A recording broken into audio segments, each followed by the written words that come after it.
تعالیٰ جل جلالہ کا بے حد فضل کرم احسان ہے جنہوں نے اس مبارک دن مبارک وقت اور مبارک مقام پہ دن کی نسبت سے چند لمحے حاضری کی شہادت بخشی اللہ اس کو قبول فرمائے حق سچ کہتے سنتے عمل اور دعوت کی توفیق عطا فرمائے۔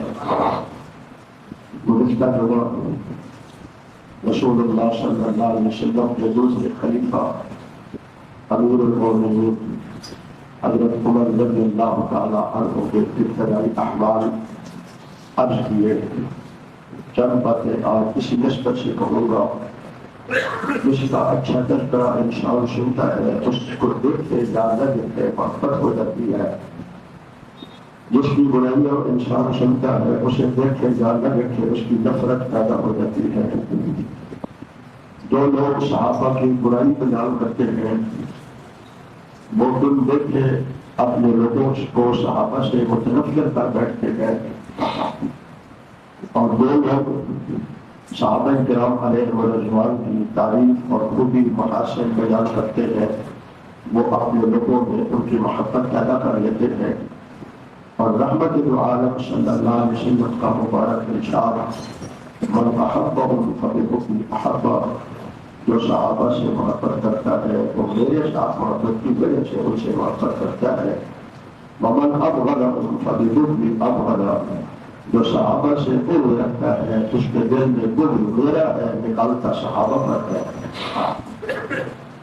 اہل سنت والجماعت کو اللہ نے یہ اعزاز بخشا ہے کہ ہم نے ہمیشہ عقائد ہو یا عبادات، معاشرت ہو یا معاملات، سنت نبوی کا اہتمام کرتے ہیں۔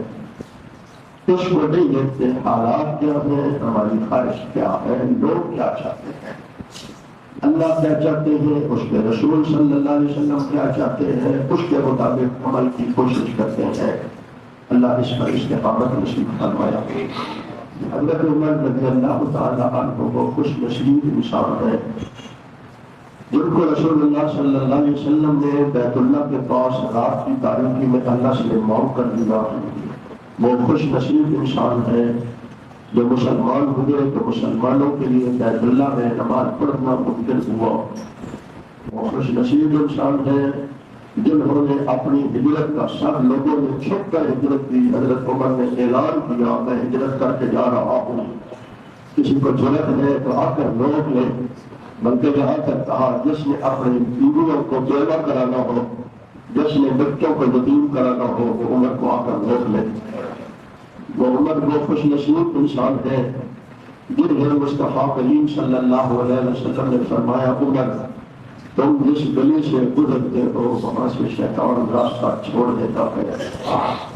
آپ نے فرمایا پہلی امتوں میں محدث پڑھتے تھے، محدث کہا جاتا ہے جن پر الہام ہوتا ہے، فرشتے ان سے باتیں کرتے ہیں۔ اگر میری امت میں کوئی محدث ہوتا تو وہ عمر بن خطاب ہوتے۔ حضرت عمر رضی اللہ تعالیٰ عنہ کو اللہ نے بہت سی صفات سے نوازا تھا۔ آپ نے رسول اللہ صلی اللہ علیہ وسلم کا تمام غزوات میں ساتھ دیا اور غزوہ تبوک میں آدھا مال اٹھا کر حضور کی خدمت میں پیش کر دیا۔ جب آپ کی بیٹی حضرت حفصہ کی باری آئی تو حضور کی خدمت میں حاضر ہوئے اور پریشانی ظاہر کی، میری بیٹی گھر پہ بیٹھی ہے، باپ کو پریشان ہو۔ مصطفیٰ کریم نے فیصلہ فرمایا عمر پریشان ہو، فرمایا اس سے میں نے معاف کر دیا۔ کیا عزت بخشی پیغمبر علیہ السلام نے حضرت عمر رضی اللہ تعالیٰ عنہ کو حضور نے فرمایا میرے پاس اگر کوئی نبی ہوتا تو عمر ہوتا۔ یہ نہیں کہا کہ اس زمانے میں قیامت تک اگر کوئی نبی ہونا ہوتا تو میرے بعد نبی ہوتا تو حضرت عمر ہوتے، اور عمر رضی اللہ تعالیٰ عنہ کو اللہ نے یہ فراست عطا فرمائی اور وہ حضور کی بشارت ہے۔ بخاری شریف میں ایک حدیث ہے، آپ نے فرمایا آپ کی عادت شریف تھی کہ فجر کی نماز کے بعد آپ کو کوئی خواب آتی تو وہ بتاتے تھے، صحابہ کو کوئی آتی تو وہ آپ کو بتاتے، آپ اس کی تعبیر فرماتے۔ اور میں نے رات کو خواب دیکھا کہ میرے سامنے دودھ کا پیالہ لایا گیا، میں نے اس کو پیا اور اتنا پیا کہ اس کی کمی میرے ناخنوں میں بھی محسوس ہونے لگی، اتنا پیا کہ اس کی کمی میرے ناخنوں میں بھی محسوس ہونے لگی۔ باقی میں نے عمر بن خطاب کو دے دیا۔ صحابہ نے پوچھا حضور اس کی تعبیر کیا ہے؟ فرمایا دین اس کی تعبیر ہے، ایک جگہ فرمایا علم اس کی تعبیر ہے۔ آپ نے فرمایا میں نے خواب میں دیکھا کچھ لوگوں کے کرتے سینے تک ہیں، کسی کے ناف تک ہے، کسی کے گھٹنے تک ہے۔ عمر بن خطاب کا کرتا جو ہے وہ زمین پر گھسٹتا جا رہا ہے۔ صحابہ نے پوچھا حضور یہ کیا ہے؟ فرمایا دین کی نشانی ہے۔ پیغمبر علیہ الصلوۃ والسلام سے کسی بھی کبھی کسی نے کوئی گستاخی کی، حضرت عمر سب سے پہلے تیار ہو جاتے حضور اجازت دو تو اس کے گردن میں ہوگا۔ ابو سفیان مدینے کے سردار، مکے کے سردار تھے، جب وہ آئے اور حضرت عباس حضور کے چچا تھے وہ ان کو ساتھ لے کے آئے تھے، حضرت عمر کو وہ بڑا غصہ تھا جو رسول اللہ صلی اللہ علیہ وسلم کو عمر میں زخمی کیا تھا۔ حضرت عمر رضی اللہ عنہ تلوار لے کے کھڑے رہے، حضور کی طرف دیکھتے رہے، حضور ایک بار آنکھ کا اشارہ کرتے ہوئے اس کی گردن اڑا دو۔ حضرت نے دو باتیں فرمائی، میرے حبیب صلی اللہ علیہ وسلم سے آپ کمال کے انسان تھے، اس لیے رب نے کہا اگر انسان بننا ہے تو حضور کی اتباع کرنا، انسان بننا ہے تو حضور کی اتباع کرنا۔ لوگ کہتے ہیں مسلمان بننا، میں کہتا ہوں حضور کی اتباع کے بغیر انسان بھی نہیں بن سکتا، رسول اللہ کی اتباع کے بغیر انسان بھی نہیں بن سکتا، کیوں جائے کہ کامل مومن بن جائے۔ پیغمبر علیہ الصلوۃ والسلام نے فرمایا عمر نبی قوم کے اشاروں سے اشارہ نہیں کرتا، وہ ہمارے پاس پناہ لینے آیا ہے، ہم نے اس کو پناہ دے دی ہے۔ اللہ اکبر۔ حضرت عمر رضی اللہ تعالیٰ عنہ حضور نبی کریم صلی اللہ علیہ وسلم کے دوسرے خلیفہ ہے۔ حضرت ابو بکر رضی اللہ تعالیٰ عنہ نے لوگوں کو بلایا اپنی وفات مبارک سے پہلے اور لوگوں سے مشورہ کیا، تو رائے حضرت عمر کے حق میں جا رہی تھی، جی حضرت ابو بکر کا چلتا تھا میں حضرت علی کو خلیفہ مقرر کروں، اندر جی یہ چاہ رہا تھا، لیکن اکثریت کی رائے جب تھی کہ سب کی رائے حضرت عمر کے حق میں ہے تو حضرت عمر کو خلیفہ ہونا چاہیے۔ حضرت عمر رضی اللہ تعالیٰ عنہ نے نظام خلافت جب سنبھالا، عمر کو عمر ہی تھے، کیا اللہ نے کمال بخشا ہے کہ حضرت عمر رضی اللہ تعالیٰ عنہ درہ زمین پر مانتے ہیں تو زلزلہ رک جاتا ہے، دریا پر خط لکھتے ہیں تو دریا جاری ہو جاتا ہے، اور شام میں جب عیسائیوں نے کہا کہ ہم نے عمر کے آگے پھر فیصلہ کریں گے، یہ شام یہ نہیں تھا، شام فلسطین، اردن اور کچھ اور حصے ملا کر یہ پورا شام تھا، بڑا ملک تھا۔ جب حضرت ابو عبیدہ بن جراح یہاں اور حضرت شاہ رضی اللہ تعالیٰ عنہ جب فاتح تھے تو یہاں آ کر رک گئے، عیسائی پادریوں نے کہا کہ عمر کو لیا، اور حضرت عمر رضی اللہ تعالیٰ عنہ نے مدینے سے اونٹنی پر سواری شروع کی اور اپنے غلام سے کہا آدھا سفر میں سوار ہوں گا اور دو ڈکیل پکڑے گا، آدھا تو سوار ہوگا، عمر میں سوار۔ جتنا وقت تھا اس وقت کے مطابق جب بہت قریب پہنچے تو شاہی پادری اونچے بہت اونچی جگہوں میں، تو اس زمانے میں وہ بہت اونچی جگہ پر اپنے عبادت گاہ بناتے تھے جس میں لوگوں کا آنا جانا اور حضور نہ ہو سکے، تو وہ اونچی جگہوں پر شام کی چاروں طرف جو مرکز تھا ان کا، حضرت عمر کو دیکھ رہے تھے تو حضرت سعد نے نے کہا یہ میں آپ کے لیے نیا کرتا لایا ہوں، سفر سے آپ آئے ہیں، یہ اچھا کرتا پہن لیں، ابھی لوگوں سے ملنا ہے۔ حضرت عمر خاموش رہے، میں نے کہا اب تو شام آ گیا ہے، آپ سوار ہو گئے، غلام کو نکیل پکڑا دیں، میں بھی حاضر ہوں۔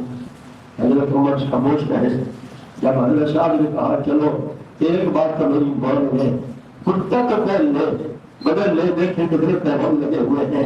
حضرت عمر نے عید جواب دیا، شاہ کیا جس چیز سے اللہ نے ہمیں عزت دی ہے اس کو چھوڑ کر کسی اور چیز سے تم عزت لینا چاہتے ہو؟ اللہ نے ہمیں عزت تو دین سے دی ہے، رسول اللہ کی اطاعت سے دی ہے، کیا اس کو چھوڑ کر کسی اور راستے سے عزت لینا چاہتے ہو؟ میں حضور کے راستے کو کبھی نہیں چھوڑوں گا، یہ میں نے طے کیا ہے، یہی سوال رہے گا، اور میں اسی طرح جو طے کیا ہے میں کبھی پکڑے رکھوں گا۔ حضرت عمر کے کپڑوں پر 17 کا رنگ لگے ہوئے، پادریوں نے جب 16 دیکھ لیے تو دل میں خیال تھا ہماری کتابوں میں تو 17 کا رنگ لکھے ہیں، اس کے تو 16 کا رنگ ہے۔ تو کسی نے کہا وہ عمر جو ہے یہ بھی پادری کا ہے، تو حضرت عمر نے وہ شاید اچھا وہ ہے، تو 17واں کا رنگ بغل کے نیچے نظر آ گیا۔ پادریوں نے اپنی قوم سے کہا ہماری کتابوں میں لکھا ہے کہ یہ بیت المقدس عمر کے نام پر فتح ہوگا، یہی وجہ ہے جو ہماری کتابوں میں لکھا ہے، لڑے گے پھر بھی دینا پڑے گا، پھر لڑے گے تو زیادہ اچھی بات۔ وہ عمر جس کا آپ یہ لوگ اور درد اور سمجھتے ہیں، حضرت عمر رضی اللہ تعالیٰ عنہ نے جب بدر کے قیدی آئے نا، حضرت عمر نے مشورہ دیا، حضور نے مشورہ دیا، اللہ نے بھی مشورے کے مطابق مشورے کر کے فیصلہ کرنے کی توفیق ہماری زندگیوں سے اٹھتا جا رہا ہے۔ یہ سنت لوگ نے مشورہ کیا کہ یہ جو بدر کے قیدی ہیں ان کا کیا کرنا ہے، اپنی اپنی ہر کسی نے رائے دی، حضرت عمر نے رائے دی کہ یہ ہمارے رشتے دار ہیں، ہر کسی کو اس کے رشتے دار حوالے کر دے، وہ اپنی تلوار سے ان کے گردنے اڑا دے اور ان کو ہم پیغام دے دیں کہ ہم سب کچھ قربان کر سکتے ہیں، رشتہ داریاں وغیرہ پر رسول اللہ کا ساتھ نہیں چھوڑ سکتے۔ اکثریت کی رائے یہ آئی کہ ان سے فدیہ لے لیا جائے اور ان کو چھوڑ دیا جائے، جو باتیں ہوں گی مسلمانوں کی حالت بہت کمزور ہے وہ بہتر ہو جائے گی، اور یہ جا کر اسلام کی بات سنائیں گے تو بہت سے لوگ مسلمان ہو جائیں گے۔ اکثریت کی رائے پر فیصلہ ہو گیا، اللہ نے جبریل امین کو بھیجا، جاؤ مصطفیٰ کریم کو بتا دو میری بھی عرش پر رائے وہی تھی جو عمر کی رائے ہے، میری بھی وہی رائے تھی جو عمر کی رائے ہے، لیکن تم نے مشورے سے فیصلہ کیا ہے، اس لیے اب تم نے ہم نے معاف کر دیا ہے۔ لو كان لنبي ان يكون له اسرى حتى يسكن في الارض، حضرت عائشہ پر جب تہمت لگی پیغمبر علیہ الصلوۃ والسلام پریشان تھے، کبھی کسی کو بلا کے پوچھتے، کبھی کسی کو بلا کے پوچھتے، حضرت عمر کو بلایا، حضرت عمر نے کہا حضور آپ کو کیا پریشانی ہے، آپ یہ بتائیں کہ حضرت عائشہ سے نکاح کا مشورہ کس نے دیا تھا؟ کہا اللہ نے دیا۔ کس نے مشورہ دیا تھا عائشہ سے نکاح کا؟ فرمایا اللہ نے دیا تھا۔ تو فرمایا آپ کیوں پریشان ہیں؟ وہ جانے جس نے رشتہ کروایا ہے، وہ جانے جس نے رشتہ کروایا ہے، آپ کیوں پریشان ہیں؟ حضور فرماتے ہیں صلی اللہ علیہ وسلم عمر نے ہمارے غم کا ہلکا کر دیا۔ پھر حضرت عمر کی رائے کیسی مضبوط تھی، سبحان اللہ، اللہ نے پوری سورہ نور حضرت عائشہ کی طرف پر اتار دی ہے۔ حضرت عمر کی تسلی تھی جب رشتہ اللہ نے کروایا ہے تو فیصلہ بھی اللہ کرے۔ اللہ اکبر۔ حضرت عمر رضی اللہ تعالیٰ کی رائے سے توجہ کرتے ہیں کہ دین عمر کا کتنا حصہ ہے۔ تو اعتراض کرنے کسی پر بہت آسان ہے، تھوکنے والے تو سورج پر بھی تھوکتے ہیں، چاند پہ بھی تھوک لیتے ہیں، لیکن چاند تو تھوک جاتی، سورج تو تھوک جاتی نہیں ہے، وہ واپس اسی پر تو کر سکتے ہیں لیکن سورج پر نہیں سکتا۔ حضرت عمر پر اعتراض کرنے والے کرتے رہے، پر جب میرے نبی صلی اللہ علیہ وسلم نے حضرت عمر سے خوشی کا بھی اظہار فرمایا اور جنتی ہونے کا اظہار بھی فرمایا، اعلان فرمایا، فرمایا عمر میں جب شب معراج میں گیا تو مجھے ایک بڑا بے جوڑ موتیوں کا بے جوڑ محل نظر آیا، ایک روایت میں سرخ محل نظر آیا، بے جوڑ موتیوں کا محل نظر آیا، بڑا خوبصورت تھا۔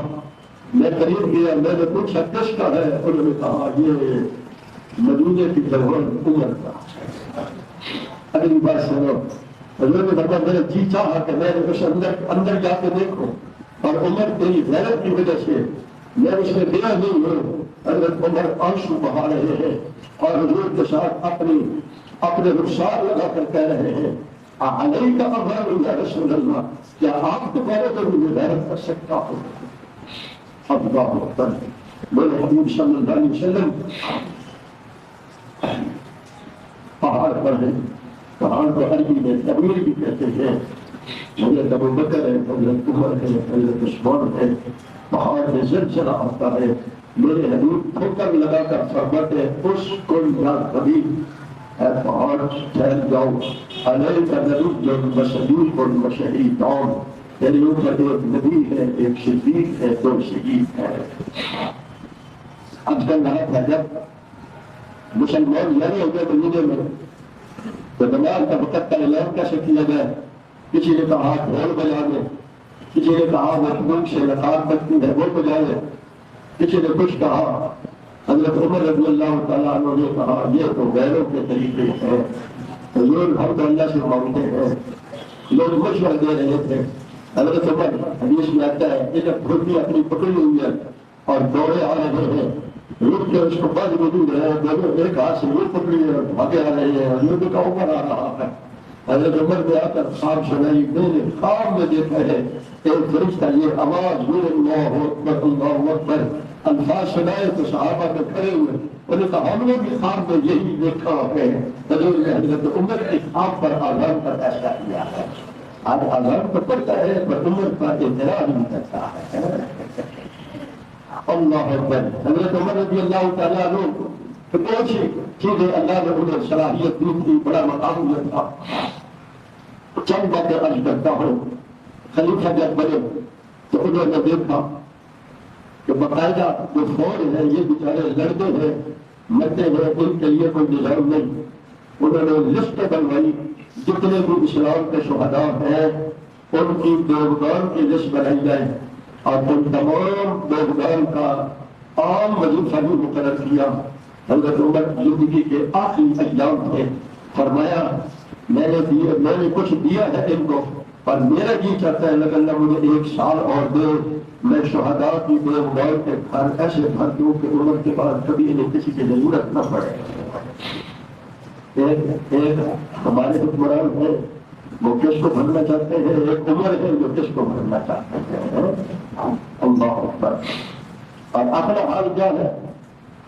بیت المال سے حضرت عمر نے اعلان کیا کہ عام مزدور کی جتنی تنخواہ ہے میرا وظیفہ بھی ادھر مقرر کیا جائے تاکہ مجھے پتہ چلے کہ اس سے مزدور کا گزارا ہوتا ہے یا نہیں ہوتا، اس سے مزدور کا گزارا ہوتا ہے یا نہیں ہوتا۔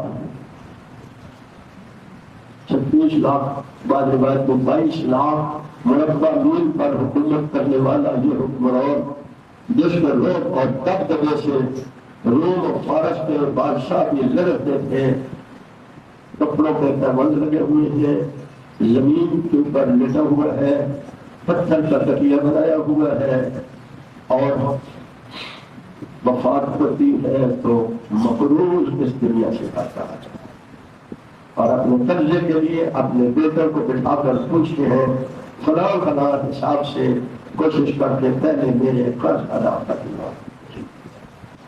میں نے آپ کو کچھ دنوں پہلے بتایا تھا وہ انڈیا کا نہرو، جواہر لال نہرو، اس نے اپنی کابینہ کو جو پہلی تقریر کی مسلمانوں ہمارے دامن میں کیا کچھ نہیں ہے، دامن ہمارا بھرا ہوا ہے ہمیں پتہ نہیں ہے۔ جواہر لال نہرو نے اپنی کابینہ میں پہلا اعلان کیا، پہلی تقریر میں یہ بات کہی اگر دنیا میں چھا جانا چاہتے ہو تو پھر زندگی ابو بکر عمر جیسی گزارا۔ میں کسی نہیں سنا رہا، تاریخ میں موجود ہے اب بھی ان کے اخبار میں اس کی تقریر جیسی ہمارے ہم قائد اعظم کی پہلی تقریر ہے اس کے آج بھی ریکارڈ میں ہے۔ لیکن اس سے پوچھا کہ آپ نے ابو بکر عمر کی بات کی ہے، ہمارے تو وہ پیشوا نہیں ہے، انہوں نے کہا پیشوا ہے یا نہیں، میں نے دنیا کی تاریخ پڑھی ہے، میں نے ابو بکر عمر سے سادہ حکمران نہیں دیکھا جن کے پاس وسائل سب ہے۔ اگلا جملہ سنے، سارے وسائل موجود ہوتے ہوئے انہوں نے درویشوں والی زندگی بسر کی، سارے وسائل ہوتے ہوئے انہوں نے درویشوں والی زندگی بسر کی ہے. اللہ ہمیں بھی سادگی نصیب فرمائے، کفایت شعاری نصیب فرمائے. تو میں کر رہا تھا حضرت عمر رضی اللہ تعالیٰ نے سب سے پہلے کیا کیا؟ شہیدوں کی بیوگار اور یتیم بچوں کی لسٹ بنا کر ان کے وظیفے مقرر کیے. پھر جہاد میں جانے والوں کے لیے اصول مقرر کیے. پھر یہ طے کیا کہ 4 مہینے سے زیادہ کوئی محاذ جنگ پر نہیں رہے گا. تفصیلات نہیں کرتا، تفصیلات ہیں. آپ نے داخلے کا نظام مقرر کیا. آپ نے باقاعدہ رات کو گشت کر کے حفاظت کے نظام کو مضبوط کیا. خود ایک طویل عرصہ گشت کرتے تھے. جب پورے ہو گئے تو اس کے لیے باقاعدہ گشت والی ایک فوج کا نظام باطرخواہ مقرر کیا. فوج کے لیے صرف اس وقت یہ تھا کہ اگر کوئی فتح ہوگی تو اس میں سے ان کو ملتا تھا. حضرت عمر نے ان کی باقاعدہ تنخواہیں مقرر کی، ان کے اصول ضابطے مقرر کیے. حضرت عمر نے اعلان کیا کہ ہر بندہ فتویٰ نہیں دے سکتا، ہر علاقے میں اسلامک مفتی دکھائے گا. ہر بندہ قاضی نہیں ہے. علاقوں میں اس کی مناسبت مقرر کی، کس علاقے میں کتنے علاقے میں ایک قاضی کافی ہے. اس حساب سے 22 لاکھ مرتبین میں قاضی مقرر کیے اور ان کے لیے اصول ضابطے مقرر کیے. وہ اصول بنائے جس سے کوئی بندہ رشوت نہیں لے سکتا تھا. صرف کتنی بات پر ایک عامل گورنر کو معذور کر دیا کہ تم نے دروازے کے اوپر نگران چوکیدار کیوں بٹھایا ہے. راجا صاحب یا تو سچوں کو نہیں مل سکتے، وہاں گورنر کو میں نے فرمایا کہ دروازے گورنر کے دروازے پر اس زمانے میں کھانے کی چکن لگاتے تھے ہمارا وغیرہ کے لیے نظر کی نہیں، پردہ نہیں لگا سکتے. دروازہ بھی کھلا رہے، چوکیدار بھی لگ رکھا ہو، گورنر کے لیے ضروری ہے. اور ہر آنے والے کو اور انصاف مہیا کرنے کے ضابطے مقرر کیے. حضرت عمر رضی اللہ تعالیٰ سے پہلے تراویح پڑھتے تھے. 2 جماعتیں جہاں ہے، کوئی وہاں ہے، کوئی وہاں ہے. انہوں نے مدینہ طیبہ میں ایک امام کے پیچھے تراویح مقرر کی اور جب آئے اور تراویح شروع ہو چکی تھی تو کہا میرا دل ٹھنڈا ہو گیا ہے، اتنی بڑی جماعت میں قرآن پڑھا جا رہا ہے. اور رمضان سے پہلے حضرت ابی بن کعب جن کو حضور نے فرمایا تھا میری امت کے قاری ہے، میری امت کے قاری اس کا نام ابی بن کعب حضرت رضی اللہ تعالیٰ عنہ، یہ میری امت کے قاری ہے. انہیں مدینے بھیجا اور مدینہ طیبہ انہیں مکہ مکرمہ بھیجا اور وہاں سے وہ آ کر رمضان میں تراویح میں قرآن پڑھا کرتے تھے. اللہ نے اس کا ذوق نصیب فرمائے. حضرت عمر رضی اللہ تعالیٰ عنہ نے جو ضعیف لوگ تھے ان کے وظیفے مقرر کیے. ہر پیدا ہونے والے بچے کا وظیفہ جو آج جس کو آج کفر والے میں لے رکھا ہے مسلمانوں نے چھوڑ دیا ہے. ہر پیدا ہونے والے بچے کا وظیفہ اللہ اکبر 2 باتیں 3 باتیں سناتے اختصار سے. حضرت عمر رضی اللہ تعالیٰ نے رات کو کشت کر رہے ہیں، دیکھتے ہیں ایک جگہ آگ جلی ہوئی ہے، چلے جاتے ہیں، بندہ بیٹھا ہے اور کچھ چھوٹے چھوٹے بچے ہیں. اندر سے کراہنے کی آواز آ رہی ہے. پوچھا یہ بچے کیوں ہو رہے ہیں؟ کہا بھوک سے ہو رہے ہیں. پہلے دن کا جاؤ نہیں اپنا کام کر. پھر حضرت عمر نے لگا یہ بھی کب میں ہوں لگاجہ سے پوچھا بھائی مجھے بتا تو کیوں رو رہے ہیں؟ اس نے کہا بھوک سے رو رہے ہیں. اسے کبھی ہنڈیا اس نے کہا یہ پانی ہے، اس میں پتھر ڈالے ہوئے ہیں کہ یہ بیٹھ کے سو جائیں گے تو تمہاری اہلیہ. اس نے کہا بس نہ پوچھو. پھر بھی اس نے کہا وہ زچگی کی حالت میں تکلیف میں ہے، وہ واپس آتے ہیں اپنی بیوی کو، جوان بیوی کو جو ام کلثوم حضرت فاطمہ کی حضرت علی کی بیٹی ہے، حضرت عمر کی بیوی ہے. تم کہتے ہو علی اور عمر میں اختلاف تھا، تم دشمن کو آج رشتہ دیتے ہو اسی کو دیتے ہیں، اور عمر کا اتنا فرق ہو تو اسی کو دیں گے جس کی عقیدت ہے. تشریف لے آئے فرمایا ام کلثوم جنت کے اختلاف کر رہی ہے. ایک بے سہارا عورت زندگی کی حالت میں تکلیف میں ہے. بیٹی کس کی تھی؟ فاطمہ الزہرا کی. تربیت کسی کی؟ علی المرتضیٰ کی. بیوی کس کی تھی؟ عمر بن خطاب کی. وہ تیار ہو رہی تھی کہ دیر میں حضرت عمر نے جلدی سے ایک غلام سے کہا کچھ سامان جو کھجور چربی چند چیزیں ڈال دیں. اور جب اٹھانے کی باری آئی اس بیچ کو میری کمر پر رکھو. اس نے کہا میں اٹھا لیتا ہوں.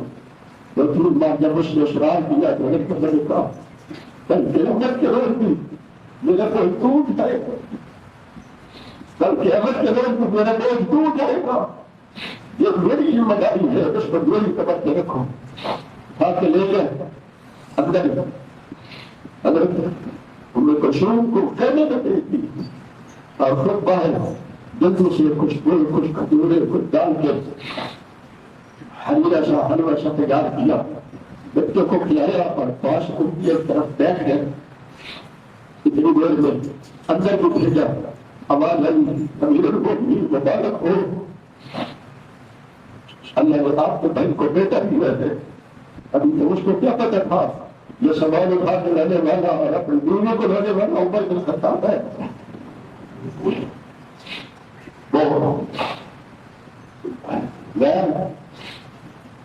میں تاج پر جواب دیتا ہے, اس نے آج بڑے ہوشیار طریقے سے بیٹھ دیا. یہ امت ہے امیر المومنین ہے. حضرت عمر بیٹھے رہے اور اسے کہا کل تم وہاں آنا خلیفہ کے پاس تو مجھے بھی وہی پاؤ گے. اور بیٹھے رہے. بیوی نے کہا کہ جب سارے ہو گئے تھے تو کیوں نہ چلے آئے. کہا روتے ہوئے جو تھا میرے دل چاہتا تھا تھوڑا سا میں کو کھیلتا ہوں سبھی دیکھو. آج مجھے آپ کو کسی کو رولانا تو آتا ہے, ہنسانا نہیں آتا. کسی کا دکھ دیکھ کر مذاق کرنا تو آتا ہے, لیکن اس کا بداوا کرنے کی سوچ نہیں ہوئی. اللہ ہمیں بھی یہ صلاحیت نصیب فرمائے اور لوگوں کے دکھوں میں اضافہ کرنے کی بجائے لوگوں کے دکھوں کی دوا کرنے کی توفیق عطا فرمائے. دکھی بندہ جب دکھی ہوتا ہے اللہ رب العالمین اس کے دل کے لیے قریب ہوتے ہیں. دکھی کا مداوع کیا کرو. حضرت عمر کی حالت دیکھو, ایک خاتون بازار میں حضرت عمر سے کہتی ہے عمر بڑی بات سنیں گے, بات سنوں گا. ایک طرف ہو گئے, اس نے کہا تمہیں پتہ ہے وہ جو جنہوں نے رضوان کی بیعت کی تھی, حدیبیہ کی بیعت کی تھی, اس میں میرا بھائی بھی تھا, اس میں میرا ابا بھی تھا, فوت ہو گئے ہیں. یہ معصوم جو دن بچے میرے پاس تھے وہ میرے پاس نہ اپنے لیے نہ بچوں کے لیے کوئی کپڑے ہیں نہ کھانے کو ہے. اس نے کہا میری صلاحیت اتنی بھی نہیں ہے کہ میں بکری کے پائے پکا کر ان کو کھلا سکوں. حضرت عمر پسیج گئے اور اس کو ساتھ لے گئے, بٹھا دیا, اس کے کھانے کا انتظام کیا. ایک اونٹنی تو دونوں طرف ڈلا رکھا اور درمیان میں اس کے لیے نقد رکھی اور لا کر اس کے ہاتھ میں اونٹنی کی مہار پکڑا کر کہا یہ لے جاؤ, اس کے ختم ہونے سے پہلے اللہ تمہارے لیے انتظام کر دے گا. جو نہیں کہا میں کر دوں گا.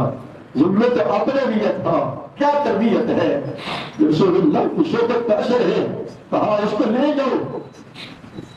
کسی نے کہا عمر آپ نے اتنی سی درخواست پر اتنا بیش بہا دے دیا. کہا تمہیں پتہ نہیں ہے آج بھی میرے سامنے اس کے میاں اور اس کے باپ کی آج بھی میرے سامنے وہ تصویر ہے جب رسول اللہ صلی اللہ علیہ وسلم کے ساتھ ہم گئے اور پھر وہ قلعہ میں بند ہو گئے, لوگ قلعے میں بند ہو گئے, لمبا محاصرہ ہوا اور اس کا شوہر اور اس کا بھائی, اس کا شوہر اور اس کا بھائی وہ اس محاصرے میں باہر دعا دیتے رہے اور مدینے میں ڈھیر سارا مال غنیمت آیا تھا. ذرا سوچو کہ صحیح ان کی قربانی سے اسلامی سلطنت کو اتنا مال ملا تھا. آج اگر اس کو ان کے بچوں میں میں نے کچھ دے دیا ہے تو یہ کون سی گارنٹی ہے. لوگوں کے لیے تو سب کچھ تھا لیکن اپنا بھائی یہ ہے کہ نماز فجر مسجد میں پڑھاتے تھے. 18 صفوں تک حضرت عمر کی آواز میں جب لوگوں کی آواز ہوتی تھی تلاوت کے دوران ہو جائے 18-20 صفوں تک حضرت عمر کے لوگوں کی آواز تلاوت کے دوران جائے کرتی تھی. فجر کی نماز پڑھانے آئے ہیں ایک مجوسی ابو نعیم فیروز نے آ کر خنجر سے حملہ کیا, جس کی ادھر بھی دو کھا رہی تھی ادھر بھی. نماز کے دوران اس نے حملہ کیا. کئی مسلمانوں نے اس کو جب پکڑنا چاہا تو 7 مسلمان بعض روایت میں 4 شہید ہوئے, 12-13 زخمی ہوئے. جو بھی قریب جاتا اس کو وہ مارتا تھا.